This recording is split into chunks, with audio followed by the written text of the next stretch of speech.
We'll see we are dropping the link in, and if everyone could jump into, follow that link, jump into the Mentimeter app and answer our prompt, which is, what low cost or no cost tech do you recommend? And we'll be able to watch live here.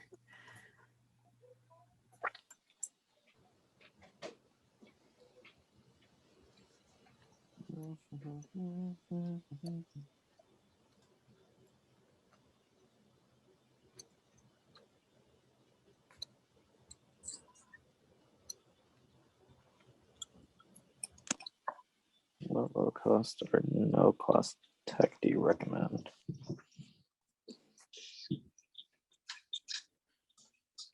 Also, as a quick reminder, when you jump in, if you don't mind muting yourself. And we are also, we're going to start with some introductions pretty soon, but it's 4 on the dot right now. Give people a few more minutes. And for those of us who just joined us, as a reminder, our icebreaker for today is using a tech tool called Mentimeter. So if you follow the link in the chat, you will be given a prompt to fill in what low cost or no cost tech do you recommend? So if everybody could just take a moment, fill that out.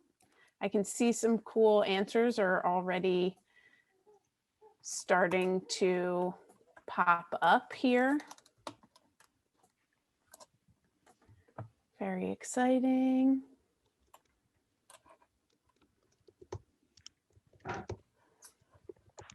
All right, this is great. So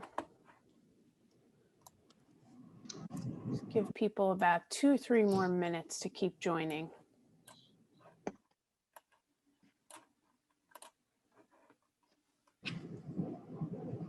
And I'm sorry I keep having to repeat myself, but anybody who just got here, welcome to the EEAC Tech Share. Please take a moment, fill out our icebreaker prompt in the chat box.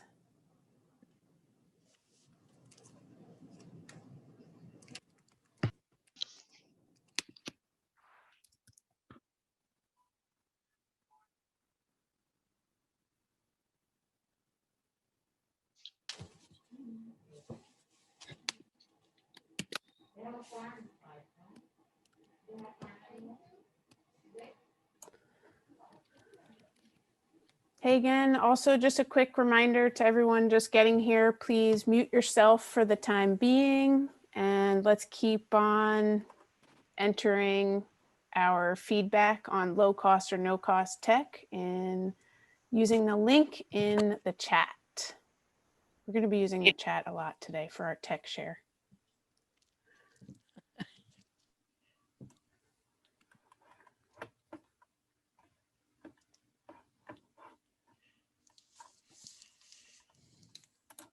All right, I'm going to give about 1 more minute on those.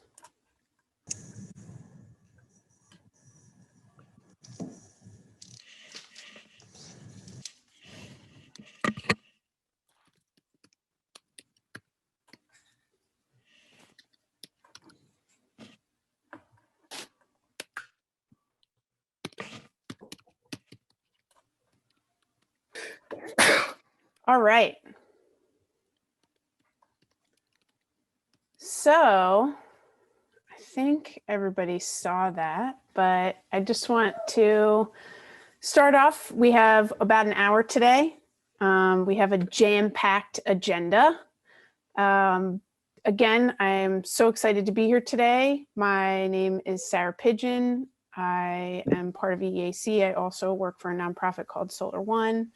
And welcome to our first ever EEAC Tech Share. We're going to do a little bit of introduction, but just quickly, the tool that we just used for our icebreaker and welcome is called Mentimeter, and thank you for sharing it again. So this is a great, once again, no cost tool that we can use to gain quick input from the group. And I'm already seeing a ton of really great responses and also some things I had never heard of. So Flippity, I definitely have not heard of. That's an amazing program name. Padlet, I've heard of that one. Flipgrid. I'm seeing so many new suggestions for low cost and no cost tech that I think this could potentially inform another round of the EEAC Tech Share for future events. But yeah, so Mentimeter, we should add it to that list as well. Great tool for keeping things interactive. I know that at least for me, and I think probably for a lot of you, this shift to the virtual and remote environment, it has been more critical than ever to keep things interactive and fun and keep a dynamic environment. So hopefully this is just one more tool you can add to your toolbox for education. So with that, we're going to launch into our tech share. We have 4 really exciting presentations today. And if River, you could pull up the welcome slides.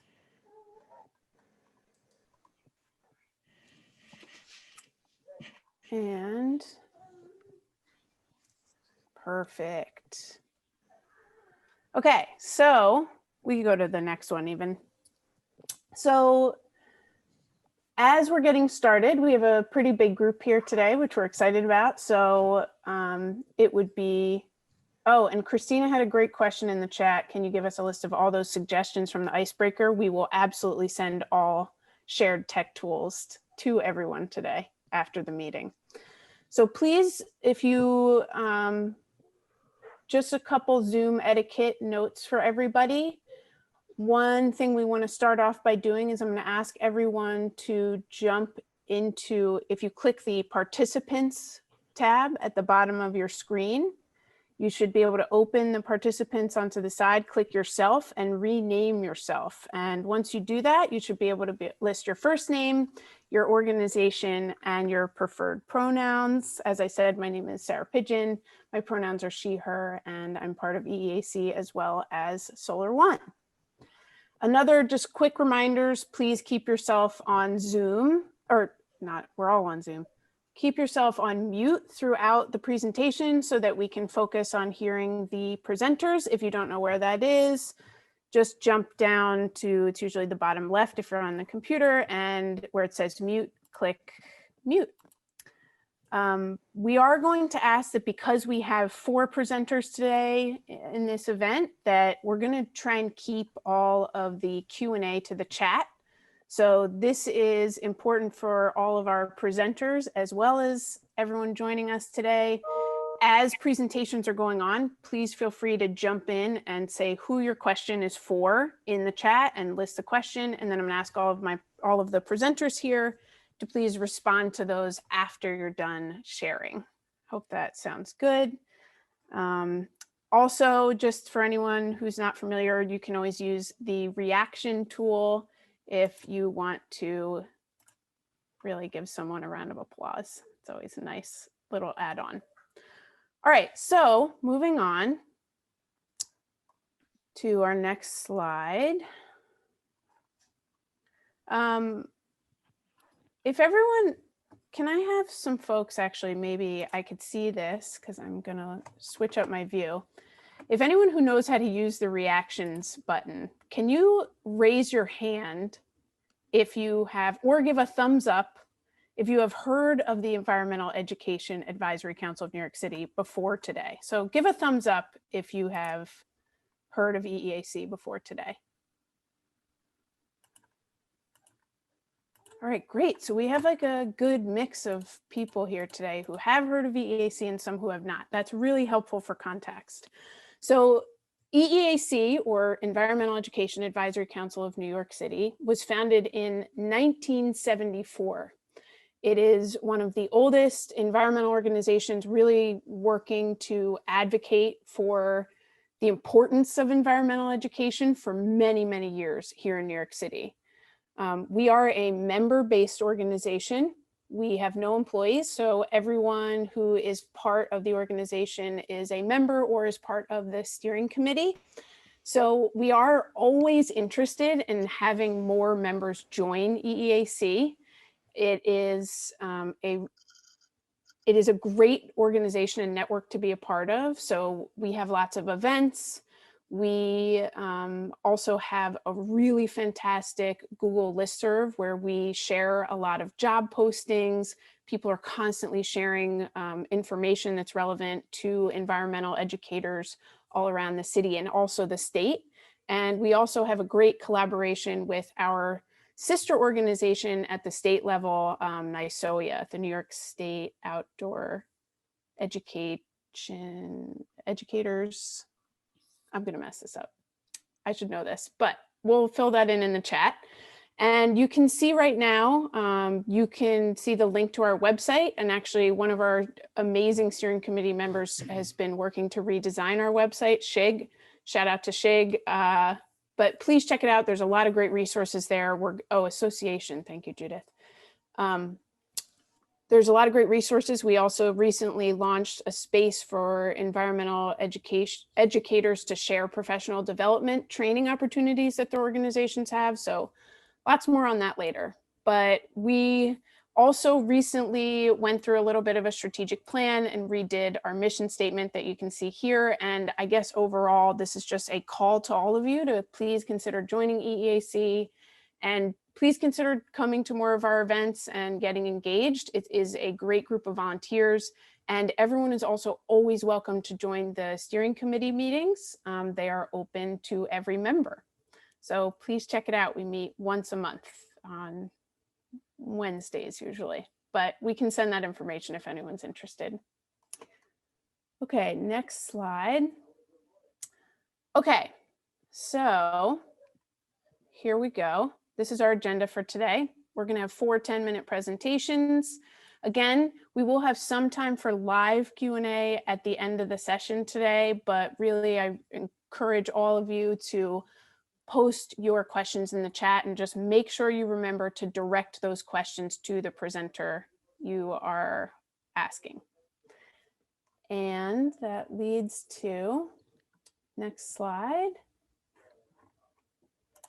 our shares from the field. So I would like to start by welcoming Deborah, who works for City Parks Foundation. And I think, Deborah, you will be able to also share your screen. So thank you. Awesome. Let's see if I can share. All right. Yep. And one real quick piece of housekeeping before we get started. Because we have such a tight timeline, we are going to be doing a 7-minute warning and a 10-minute warning to let you know you're done. So this is what the 7-minute sounds like. And then your 10-minute, that's when you know time's up. So all right, I will speak quickly. All right. Thank you very much. I don't want to share this. I want to present it. So my name's Deborah Carlin. I'm a program manager at City Parks Foundation in our education department. Before I delve into our programs, just want to give a general overview of City Parks Foundation because we do a lot more than education. Our arts department runs Central Park Summer Stage, which is a major concert series each summer. And they also provide a number of free arts programs throughout all 5 boroughs, similar with our sports department, free sports programming in parks throughout all 5 boroughs. And then we have Partnerships for Parks, which works directly with local volunteers and friends of groups to help them to advocate for their local parks. So CPF, the programs I'll be focusing on today are Seeds to Trees, Coastal Classroom, and those first 2 are the ones that I'm the program manager for. So I'll be going a bit more in depth on those. And then I'll also touch on Learning Gardens and Green Girls. So Seeds to Trees, our pre-COVID format. It's a school day program. We focus on urban ecology. We're working with about 10 schools between middle school and elementary for the entire year. So we visit each of them about 2 to 3 times. Or every 2 to 3 weeks, we visit them, whether we go to the classroom or we do field experiences, which are essentially field trips to bigger parks in the area. On our field experiences, we do bird watching, seining, macroinvertebrate sampling, lots of immersive, material heavy things that are not possible virtually. So as we have switched to virtual, we are using an asynchronous format. We are delivering Google slide presentations to our teachers. Those Google slides have audio embedded on each slide. There's video involved. And we did this with the audio specifically so that if there are students that have to facilitate on their own, they're able to do that. So a second grader is not trying to read text on a slide, they can actually listen along as well. But ideally, the teacher is facilitating it, whether virtually or in person. There we go. So some of the tech I'll be going over from Seeds to Trees. We have a Google site for sharing our lessons with our teachers. We use Google Slides. I'm going to go over the audio and video that I mentioned. You'll also see some Bitmojis throughout, including along the side here. A lot of people are familiar with Bitmoji as an app on your phone, but you can actually get a Google Chrome plugin and then put little cartoon versions of yourself in your lessons. We have pre-recorded field experiences, so we're doing virtual field experiences, as well as different virtual games at the end of each session. So I'm just going to switch now. I'm going to show you our Google site. So this is sort of home base for our teachers. They can find all of our lessons on here. I thought it would be very helpful rather than, you know, an email here, an email there with lessons kind of scattered throughout. They have one centralized place. So see, this is lesson 1. We have these buttons are the links to the lesson that they can then copy to their own personal drive. We have videos of the lesson, which I'll speak about in a moment for people with access problems. There's an outline and then a full lesson plan as well. And Google Site is something that is like, you know, there's Google Docs, Google Slides, Google Site. It's just within your G Suite that you can access. And then I'll touch upon the audio. So here's one of our lessons. Each slide has this little audio button.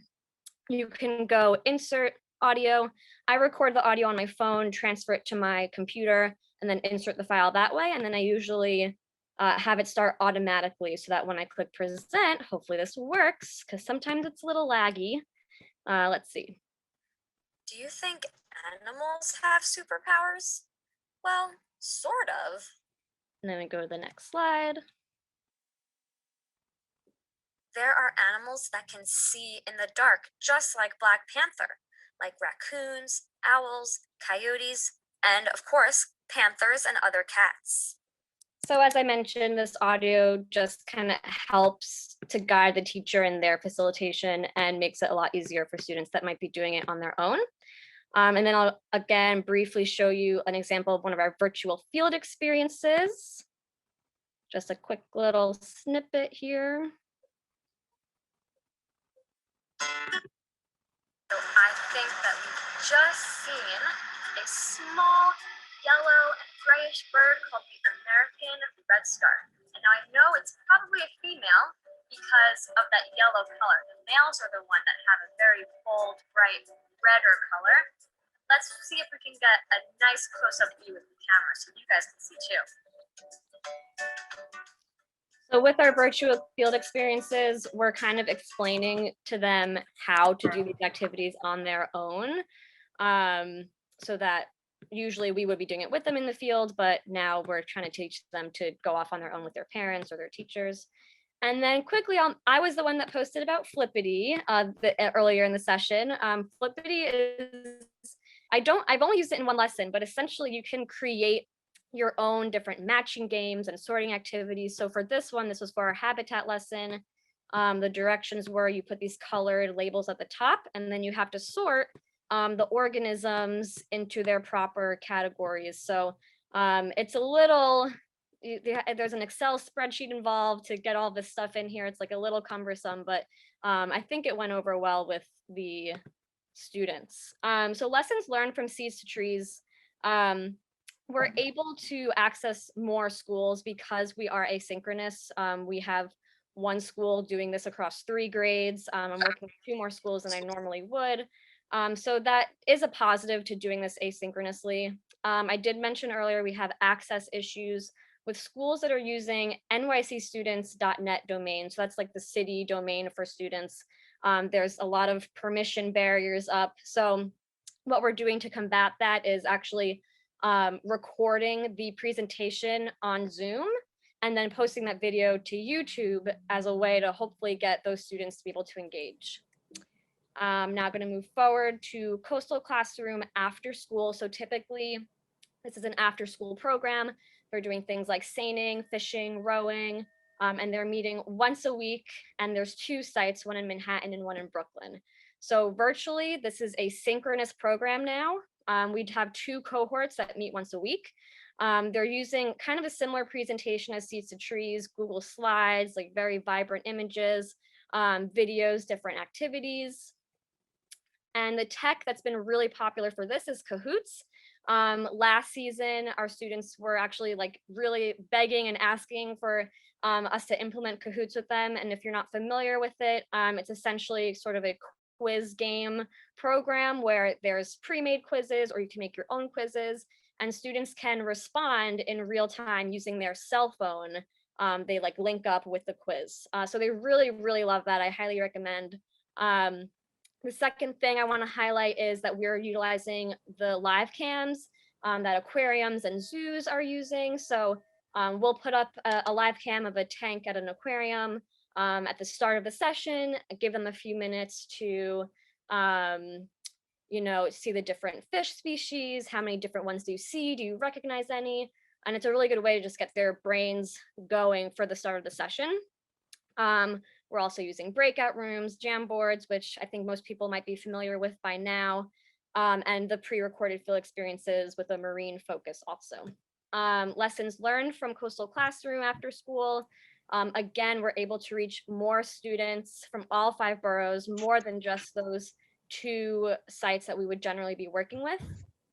Last year, when we first started off, we were doing 1-hour sessions, and those kind of seemed a little too short to delve into material. So then we switched to 2-hour sessions, and then that was way too long. So coming this spring, we're starting with 1.5 hours. We think that'll be the sweet spot time for this after school program. And then also just remembering to include breaks for snacks, for questions, icebreakers for community building. We found that these are really important for, you know, forming bonds over and not getting Zoom fatigue in this virtual format. And we will be hearing next from Purl Feldman from Public Land. Purl, are you ready? Yep, can you hear me okay? Yes, absolutely. Thank you so Awesome. much.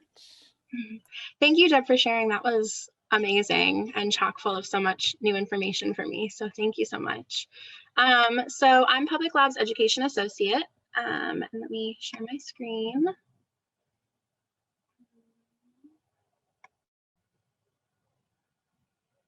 right, here we go. Awesome. So to give a little bit of background about who we are, we were established in 2010 after the BP oil spill.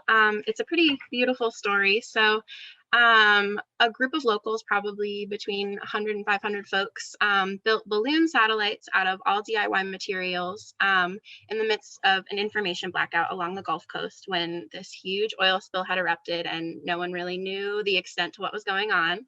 And they were able to compile this map of over 10,000 images, all collected by local folks along the coast. And so that really put us on the map, which is really great. And basically our mission statement is we pursue environmental justice through community science and open technology. So there's a really big emphasis on data being collected by and for the community and being community controlled. So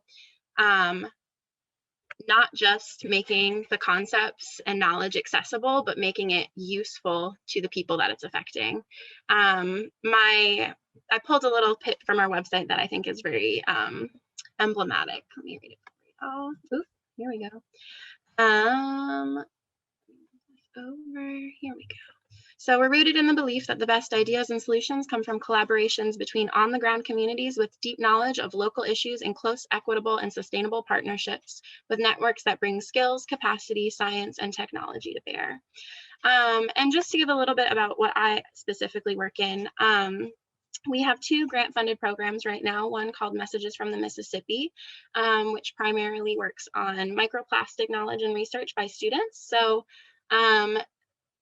and this has definitely been a challenge with accommodating a COVID remote learning environment. But students are given our Baby Legs aquatic trawl and our community microscope kits, which are both DIY, build on your own kits for studying microplastics in the water, and then data collection, and then also reviewing under a microscope. And ways that we've been trying to make it more seamless and what's the word I'm looking for, like invigorating to students, has been through primarily demonstrations and Zoom live sessions. We've begun doing remote workshops for educators. And there's been a growing emphasis on having students post to our website. So Public Lab is primarily a community forum that has about, I think, 9,000 subscribers and about 500 to 1,000 clicks every day. And it's a wonderful community of educators, engineers, scientists, researchers. One of my coworkers loves the word tinkerers, professional tinkerers. And so what's really great is it creates this network that anyone can have access to of resources, questions, people that are doing their own research outside of an institution. So there's a really big emphasis on being led by your own curiosity and what personally affects you or your community. And so that's a series with 6 installations. And then the other end of that is our community science in the classroom curriculum. So this one is a little bit more intensive. It's a 3 to 4 month commitment. And what I'm so passionate about in this prospect is that students are knowledge bearers and knowledge producers rather than being knowledge consumers. So rather than a one-sided conversation, it is an ongoing dialogue where students are sort of facilitating their own knowledge and their own research project. So obviously there's the bare bones teachings of, research method and data collection. And other than that, it's really just focused on what students are curious about and building from step 1, accessibility to their own pursuance of knowledge and research. And so just a little bit about the education side of what we do. So in terms of things that we've been doing, I don't know if y'all can hear my dog attacking a bug, but it's happening behind me. Anyway, so a couple of things that we've been doing to accommodate remote learning is now, so we have a kit store. Like I said, we have our Baby Legs aquatic trawl, our community microscope, our Super Pi kits. There's a variant of different things that we try and make affordable and accessible to both students and educators. And that distribution is now done 100% remotely, and we're working on uploading videos of demonstrations and workshops. So a really big part of my job has been, honestly, I feel kind of like a historian, making sure that the knowledge is recordable and accessible to folks, not just blocks of text and 3-hour-long workshops, but making it cohesive enough for someone to be able to utilize those pieces once they've already been shared. And so, like I was saying before, there's a big emphasis on posting our research processes, questions, and outcomes to Public Lab's website. And I think something I've really been trying to work on reframing for myself, as well as for the people that I'm working with, is ensuring that we're thinking of ourselves as a global community. I think something that COVID has sort of allowed us to prioritize is showing that there are people all around the world that are in the same shoes or doing similar research or looking for similar methodology to what both students and educators are. And really trying to silver lining, talk about how even though our localized environment is very different, there is a global community here that with the same questions and the same desires to answer questions. And so as well, something that I've been working on recently is our Messages from the Mississippi curriculum has a really big emphasis on building community within school systems and campuses and having students share their work and find ways to facilitate that data collection and knowledge and present in a way that students who maybe haven't learned what they've learned or done the research are able to view it and feel passionately and have an emotive response. And so we've been talking about how we can make that more community oriented in their local environment. So rather than doing a gallery or sharing resources through their school campus, maybe going to their local library, doing a socially distant demonstration at the park. Very similar to what Deb had been talking about also. And then in general, Public Lab has gone completely remote, and something really interesting about how that's affected the work environment is we now have folks that are full-time living in Washington and New York City and New Orleans and Miami. And so making sure that the resources that we provide are more virtually accessible. So we have an open hour session on Tuesdays, which was once held in person and now can be accessed anywhere in the world on Zoom. Amazing. And then we also do our research area review, which is a group of professionals that will speak on a particular subject every month, also being held and recorded over Zoom now. So in the past, we've done microplastics, fracking, water quality in Lake Michigan, a whole variant of subjects, which is pretty wonderful. And then, so my tech share is pretty specific to the subjects that I've been working with and teaching recently. And so I am aware that this is maybe a funneled subject and not accessible to everyone, but it is something that I'm passionate about, and I hope that folks will explore a little bit.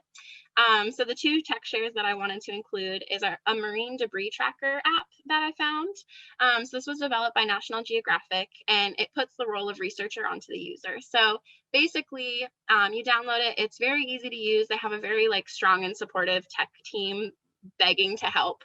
It just came out in the past year, and basically you catalog. You would go to a region with water, and you basically catalog what you find there. That can be in the water, along the water, and you can take pictures if you want. You can do live recordings, and basically you have over 1 million people that have contributed to this huge map of what waste and pollution we're seeing in our waterways, which has been super cool. And a fun little plug is there's this new group called the Mississippi River Plastic Pollution Initiative, and they have 3 locations right now in Louisiana. I think the primary bulk being in Lake Charles.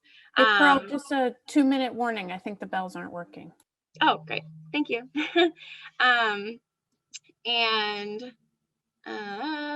Oh yeah, okay. So yeah, they're doing a little information webinar tomorrow evening for any folks that this might pertain or be relevant to, on how to utilize the app, how to utilize their website, and what they're hoping to get out of the research that is citizen science led. The other tech share that I want to include is Nerdle Patrol. So this was developed by Jace Tunnell, who is a University of Texas educator and professor. And basically it started 2 years ago when he found billions of nurdles washed up on the shores of Port Lavasa in Texas, and realized that the EPA wasn't involved. No one was talking about it. He couldn't find anything about it online or when he called representatives. And basically Formosa Plastics had unchecked spills for over a year, contributing to billions and billions of nurdles along the Gulf Coast. So he created this website where, yeah, another citizen science project that allows anybody to collect data and view the ultimate map. So I included a screenshot of just our region right here, which I just think is so cool. And on that note, does anybody have any questions for me? And feel free to jump them throw your questions in the chat, just because I think we're exactly out of time. That was perfect timing. We're at 10 minutes. Pearl, thank you so much. I really appreciate this reminder that citizen science is such an incredible way for us to all continue to engage in this virtual environment, and just helps to really sort of reduce that divide between people from across different parts of the country and different parts of the world.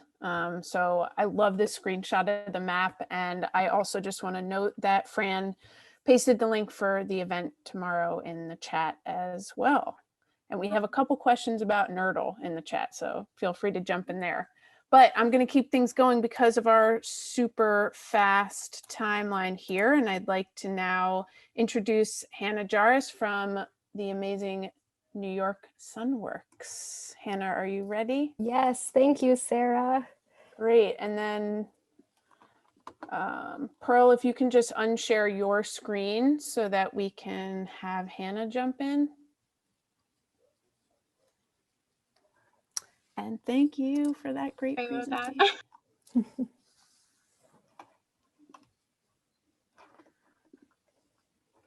We are Okay. still seeing your screen, Pearl. I think if I start sharing, I'll just kick Pearl off. Okay, cool. Yeah, All set? all set. So thanks everyone for being here, and thanks EEAC for pulling this all together. It's really exciting. I'm learning a lot, and I'm really excited to share what we've been doing at New York Sunworks. So I'm Hannah Jaris. I'm the Director of Education Programs at New York Sunworks.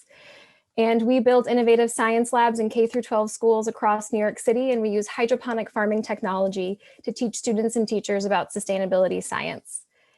And a little bit about New York Sunworks. We were founded in 2004. Our first hydroponics lab was actually floating. It was on the science barge built in 2007. In 2010, we built our first greenhouse hydroponics lab in a classroom. And since 2010, we've been building greenhouse classroom hydroponics labs across the city. We've developed teacher training programs that help train teachers on how to run the hydroponic systems in their classroom and grow food in their classrooms, and also on how to incorporate our Discovering Sustainability Science curriculum into their teaching practices. And so now we have built over 130 labs in K through 12 schools across New York City. This is an example of what one of our hydroponic labs looks like. We have 3 hydroponic systems. We have the vine crop system, which is where our students are growing their fruiting crops, so their eggplants, tomatoes, cucumbers, peas. We have a nutrient film technique, or NFT. That's where students are growing leafy greens, kales, lettuces, and then herbs like basil and cilantro, and tower gardens where they're also growing leafy greens and herbs. What you'll notice is there's no soil because it's hydroponic. So we're growing all of these plants in water with nutrients. No soil is involved. And then all of our classrooms do come with a worm bin for vermicomposting. Some of our classrooms do have full-scale greenhouses on their rooftops. Again, we have the same systems, but I particularly like this picture because you can see table and chairs because we are classrooms. So these are hands-on learning spaces for our students. We teach about science and sustainability through the lens of urban agriculture, and our students, or as we like to call them, farmer scientists, are involved in every step of the process. So they help clean and maintain the systems. They help monitor water levels and water quality in the reservoirs where all the water all the water our plants need lives, stores. They also help care for our systems in the case of pests. So they're learning about integrative pest management protocols and applying those techniques in their classrooms. They help with composting in the classrooms. Then they also help with harvesting. So here's beautiful green lettuce, Swiss chard, and peppers. We also, this is all pre-COVID, we also do in-person teacher training where, as I mentioned, we support teachers in teaching them the technical skills they need to run the hydroponic systems and labs in their classrooms, but also the skills they need to integrate our curriculum into their teaching practices. So all of our work that we do was based in the schools and the science labs. And so when schools shut down last March, we really had to sit down and think about this question. How do you take the hands-on experience that happens in a New York Sunworks hydroponic lab and adapt it for remote learning? And so we had to go through the topics that we teach and engage students and teachers in throughout the course of a year in our labs, and things that came to the surface where we can focus on sprouting, we can focus on the growing substrates that we're using instead of soil, and the experimentation you can do with that, and you can think about transplanting. And what we came to realize, and we knew this, was that so much of what our students and teachers engage in their classrooms is really investigations with our systems. And so how could we think about redesigning some of those lessons and activities and student-led investigations so that students could still be doing them at home? And this led to our Let's Investigate video series, which hopefully will start playing in the background. I'm just going to mute it. But this was something we had put together to help students set up some of the investigations that they would be running in their classrooms at home using materials they have at home. So we had adapted a lot of them so they were flexibility, so they could use, if they had beans or seeds, simple materials that they could probably find at home. And we did this with photographs. We did using just our own devices. We use this voice memos on our phones to record audio, and then we stitched it all together in iMovie or whatever the equivalent would be. it's not Microsoft Video Editor, I think is what it's called. And so these were what we got such positive feedback both from teachers and from parents, largely because parents were also able to follow along with these Let's Investigate videos and help students set up investigations at home. These also we made available on our YouTube channel, so anybody could access them at any time. The next thing that we did in the fall was we created these home hydroponic kits, which took materials from our hydroponic classrooms and put them into kits that would be sent home with our students in our partner schools. And because we work so closely with teachers, the kits were designed to be facilitated by teachers. And so this led us to take a deep dive into Google Docs. And I saw that a lot of people on the icebreaker had mentioned Google Drive as a low-cost tech tool, and I am a big fan and we've learned so much about it. So it feels kind of silly to be like, let's talk about Google Docs, but it's a really powerful tool.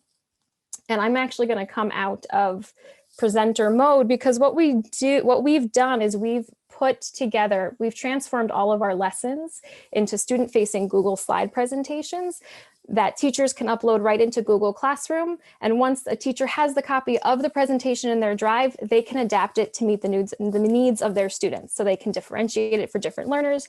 It also became really nice for us because it allowed us to take our worksheets that students would be completing on a clipboard with a pencil in the classrooms and make them virtual. So this is an example of, for the younger grades, talking about life cycle. And using just the shapes and the photo options in Google Slides, we were able to create drag and drop activities that students can do on their own, or if teachers had their students in breakout groups, they could then collaborate together. This also was really helpful for teachers because they were able to, students could then submit it and it was an assignment that they could easily grade and give feedback on within their Google Classroom. A lot of what we also do is getting students to understand how the hydroponic system works, how the hydroponic systems work, all of their parts, how those parts function, and then how those parts function together to give plants what they need to thrive, to grow, thrive, and survive. And so again, using text boxes and shapes and freezing backgrounds, that is a big part. So if I just go back to one slide, the only thing that moves on this slide are the pictures. Everything else is frozen. And so using that freezing technique, we're also able to make diagrams that students can go in and label as they're learning about the different parts, in this case, the NFT and how the system works. And again, this is something— warning, Hannah. Thank you. And this is something that students, again, could do in groups, but could also be submitted as assignments. It's been helpful for teachers. So that's what we've done with Google Slides. With Google Sheets, I'll go back into presenting mode to make it a little bigger, but we have students in our classrooms track the growth and development of their plants over time using crop calendars. And so we transferred our crop calendars into a Google Doc as a table. And so if this is open in a Google Doc, you can actually fill in each cell of the table with a different color according to the key. And so students are able to track plant growth and development over time as they would in the classroom using colored pencils, but now they can do it with a fill option. We've also formatted everything so that some of our teachers wanted to print things out because they were able to print out packets to distribute to their students at certain times. And so everything's also been formatted to be printed on full pages, 8.5 by 11. And so just to wrap it up, some of our major takeaways about Google Docs is that we were hearing from teachers that they were focusing on Google Classrooms and using Google Classroom. And so we wanted to develop something that, one, they were beginning to become familiar with, but two, that was easy for them to adapt and adjust for all of their student learners. And that's what Google Docs allowed them to do. It's collaborative. So you can have multiple students working in the same doc at the same time. What we're also finding now is that for our teachers that are starting to go back into the classroom is that the Google Slides in particular transition nicely to going back to using them in the classroom for live teaching. Simple things, drag and drops, having students be able to enter labels and descriptions for diagrams, make lessons more interactive. Parents really appreciated the Google Slide presentations because everything was in one place. They didn't have to click links and be taken out to multiple locations and then try to navigate back. Everything was there. Some of the big things that we learned, the note fields on the Google Slides are really helpful for giving people extra directions. We also did a lot of testing even for simple things like drag and dropping, knowing that students are working on different devices. So testing across devices was really important. And then when we shared things, make sure if you're doing this, that you share things in view only mode so that it doesn't, if teachers do want to make tweaks to it, they're making tweaks to their own copy of it and not to the copy that's shared with everybody. So. Thank you so much. Exactly at 10 minutes. Everyone is amazing. I really appreciate that. Always exciting to hear about the amazing work New York Sunworks is doing. And also those tips for Google are so helpful. Especially the view only. We've had to put instructions for teachers on how to copy and paste into their Google Classroom. So extremely great advice. Thank you. And I'm going to keep things going. We are moving on now to our final presenter and also part of the steering committee here at EEAC. I would like to introduce Lynn Cole, who is here from the Hunters Point Library as part of the Queen's Library. Thank you. Lynn, you can take it away. Hi, everyone. I am so pleased to be here and have already learned so much awesome stuff, even though I just got here a few minutes ago. Thank you, EEAC. This was such a fabulous idea, and I hope there's going to be more to follow this. And I'm a little behind the gender times. I forgot to add my gender identity. I'm a she, her. So I work for Queens Public Library. I'm an informal science educator, and I'm based at the Central Library, the Children's Library Discovery Center, but also working very much working kind of as curator of the programming at the Hunters Point Library Environmental Education Center. And so next slide, please. Queens Public Library has been around for 125 years now. This is our 125th anniversary. And, you know, literacy is really fundamental to everything that we do in our daily lives. And libraries are very much about more than books these days. If anybody has read Eric Kleinenberg, I think's wonderful book, Palaces for the People, libraries have really evolved into more community centers. And as you can see from our mission statement, that we really seek to help communities become stronger. And so go on to our next slide. I really feel that the Hunters Point Environmental Education Center just meshes perfectly with that mission of building stronger communities, bringing an environmental piece into that. Our mission, and we don't have a technical mission yet for the Environmental Center, but our goal is to interpret the Hunters Point area, the fundamental understanding for ecosystems that apply to Hunters Point. It's kind of a manicured environment for the most part, but we want people to kind of see beyond those very polished parts of it. And we want them to have a good understanding of how that system works, how they're connected to it, how they can care for it, be very aware of it, and give them agency to speak up for the environment as informed citizens. And we imagined this as kind of traditional programming back before the pandemic. And we found out that our grant had been approved literally in the first part of March before we closed down. And our funding came through in July. And so we had to, we never had the old style programming, which I think in a lot of ways is a benefit. A lot of what we're doing in the virtual world, we will carry forward when we come back to some sort of new normal and we can come together in the same physical space. We have a lot of virtual programming. We are collaborating with local organizations, the Hunters Point Park Conservancy, the Newtown Creek Alliance, Queens Climate Project, and more. And they are helping us get the word out. collaborating with us on programs. I just can't say enough about what those relationships have been like. And let's see, we are in the process of creating to-go kits that will be giveaways, people can pick up and take away, and then also checkout kits for families and for classrooms. And next slide, please.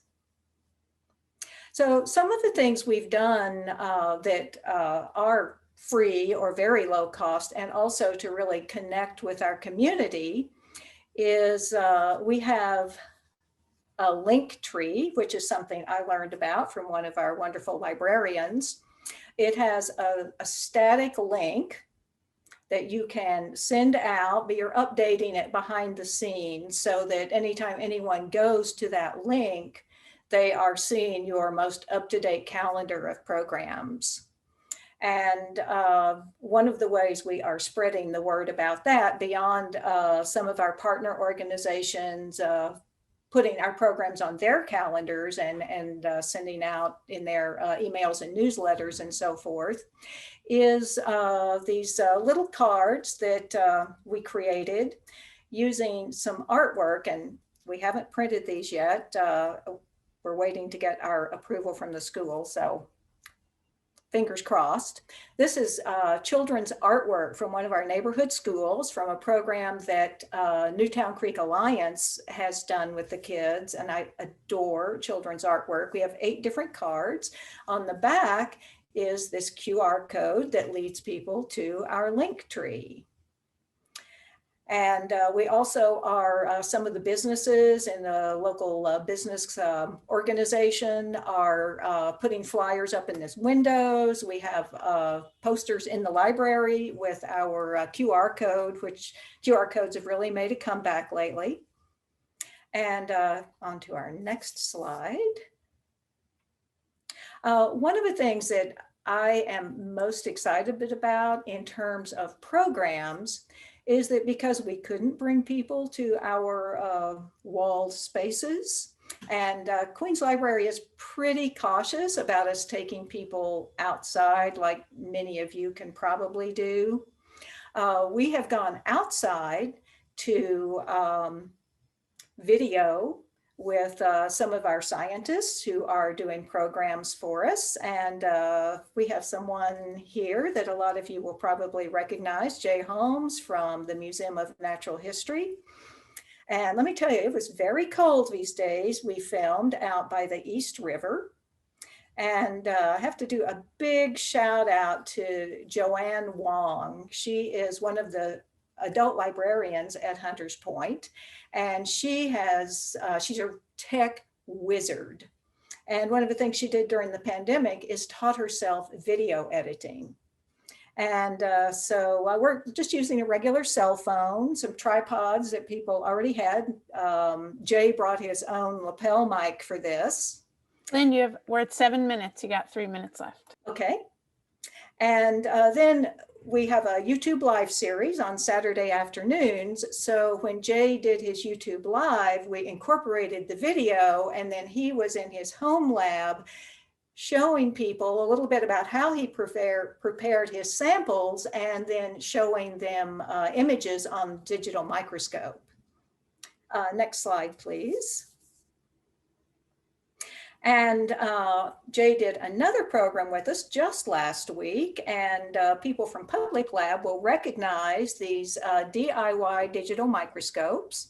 And this is something we probably would have done if we could bring people into the library, but it actually worked very well. It was a registration only program. We used WebEx. And Jay was really able to show close-ups of what he was doing. And then here is one of our attendees. He's got his microscope built. We included a prepared slide in the kits that people picked up at the library, so they had something to look at right away. And by the way, we're doing definitely into citizen science. Next slide, please.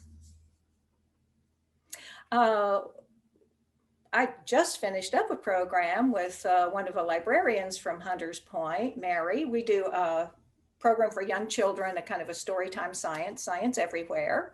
And behind the scenes, we're using StreamYards. There is a free version of that. And so one of the things I like about it, it's supposed to give better quality video, but also I'm a big fan of giving people as many visuals as possible. So we always include our vocabulary words, and our director behind the scenes pops those up when we talk about them. And we create a handout that people can download. So I'm showing that off at the end of the program. We set up an iNaturalist site, and we haven't publicized that a lot, but we're really hoping to get community engagement with that. Next slide. And here are links to these free resources. And then if we could go to the next slide. Oh, and I do need to mention that we also had an awesome program from River a couple weeks ago. Hunters Point Environmental Education Programming is made possible by Newtown Creek Environmental Benefit Fund, administered by City Parks Foundation and funded by the New York State Department of Environmental Conservation. I'm obligated to read that, of course. And I am happy to take questions if anybody has questions, and really looking forward to connecting with all of you at a later point. Thank you. Thank you so much, Lynn. I'm always completely blown away by all of the work that the Queens Public Library is doing, and especially everything that's been going on with this Environmental Education Center. It's just phenomenal. So thank you so much, and exciting to see. I'm really excited to check out StreamYard for sure. I don't know if anyone has tried to do this before, but if you're doing synchronous programs and you're trying to live stream video to your participants through that, it can be very poor quality. So I'm definitely going to check out StreamYard if it helps address that problem. I recommend it. And then I think we want to pull back up. Just, I know we're really right at time, but I hope people will just stick around for 2 more minutes just for a thank you and to see our website. And also we have, please check out our website. Also, please take a minute to fill out our short survey about this program. We're hoping to do more of these tech shares. We would also want, like I said at the beginning of the presentation, we are a member organization. We are looking for volunteers. If you would like to be part of the programs committee or part of really any committee to help support the work of EEAC, you can join. You can also email any of us. We'll send our emails in the follow-up. And if you I'm just going to pop in here real quick. Yes, Sorry, please Sarah. Jump in. I took this screen share from our website. We'll put the link to our website in the chat. But here you can find information about membership. We also launched a really great database for professional learning and professional development. You can see that on the left-hand side there. You can fill out a form and advertise your professional development opportunities on our website. You can also find professional development opportunities on there. And we know that nobody goes to websites anymore, so you can just scroll down to find all of our social media links. Instagram, Facebook, all of that kind of stuff is on there. And I also want to shout out to folks who renewed their membership in this event. Judith Volosky and IC Levenberg both became new members as a part of this event. So on all of our events, there's an option to become a member or renew your membership. It's a really important part of keeping these programs going. So that's all that I have to say.